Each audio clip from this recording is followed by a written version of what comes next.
After a long weekend here at the Consol Energy Center in Pittsburgh, we know who's in the Sweet 16, and thankfully, after really a resilient win, Syracuse is in that field.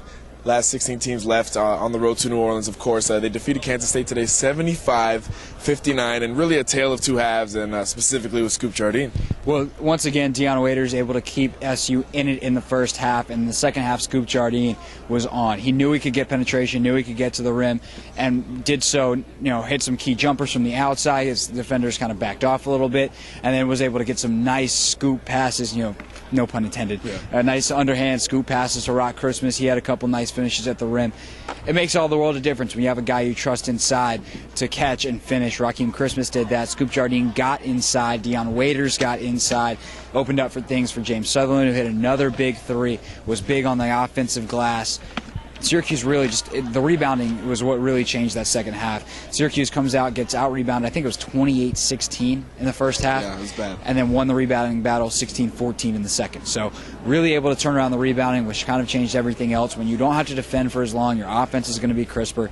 And that's really what happened in the second half. Right, and another thing that happened in the second half was Jordan Enriquez, the big guy for Kansas State, got into foul trouble. He went on the bench. Syracuse responded immediately with a huge run, obviously led by Scoop, and James Sutherland, who also hit a pair of big threes. So it was kind of the perfect storm for Syracuse to get back on track. Not only, obviously, to win in advance, but to really look like the Syracuse team that we saw at the beginning of the season. They did go on a 19-2 run, so check that off. Deion Waiters led the team in scoring, check that off. Scoop Jardine, assist man, he had 8 assists in the game, so everything seemed to click late in the game, and they really couldn't miss in the second half. Well, there's 4 guys in double figures, and I don't remember the last time that's happened. It's the best this team has looked easily since the the first half of the Louisville game, where they were on fire. They were up 19, right. And they even started the second half of that game playing well as well.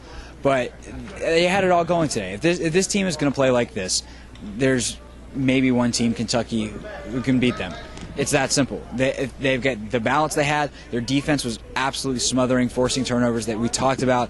Is Angel Rodriguez going to be able to face the zone as a freshman? No. That was the answer.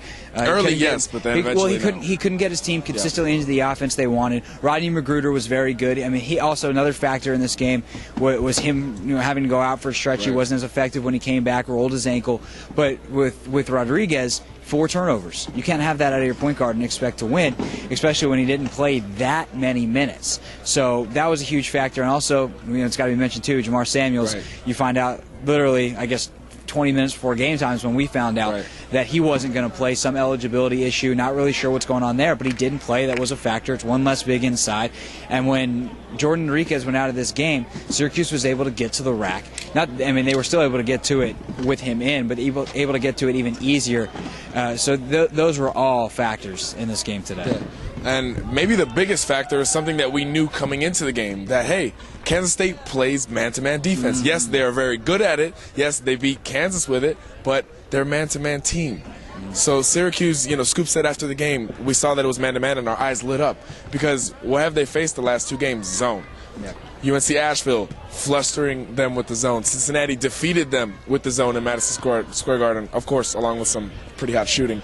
Yeah. So it was the game plan. The game plan was to attack. Chris Joseph came right out of the gates attacking, which was huge for Syracuse because they started the game down 9-2, and then they went on a 9-2 run and extended it to 19-2. So really attacking the man-to-man coverage, and excuse my voice, of course, was the key for Syracuse, and that might be the key for Syracuse moving on. Of course, we don't know who they're going to play yet. We're still awaiting the result from the Wisconsin and Vanderbilt game. Right, and those 2 teams stylistically could give Syracuse problems. You think of the games that they've lost this year, you are slow it down type teams. I mean, Cincinnati put up a lot of points because they were just on fire in that game, and they just put up points because they were making an exorbitant amount of shots. But in Wisconsin, you know what kind of style you're going to get from Bo Ryan. Just slobber knocker type game, slow pace. Wisconsin will win games in the 40s. Yep. So, Syracuse doesn't want to play like that. You think of teams like Georgetown were really tough, teams that like to slow it down, use the entire shot clock, yada, yada, yada. To me, Vanderbilt's still the nightmare matchup. That's a team that plays zone. They can shoot threes from the outside. They've got 3 guys.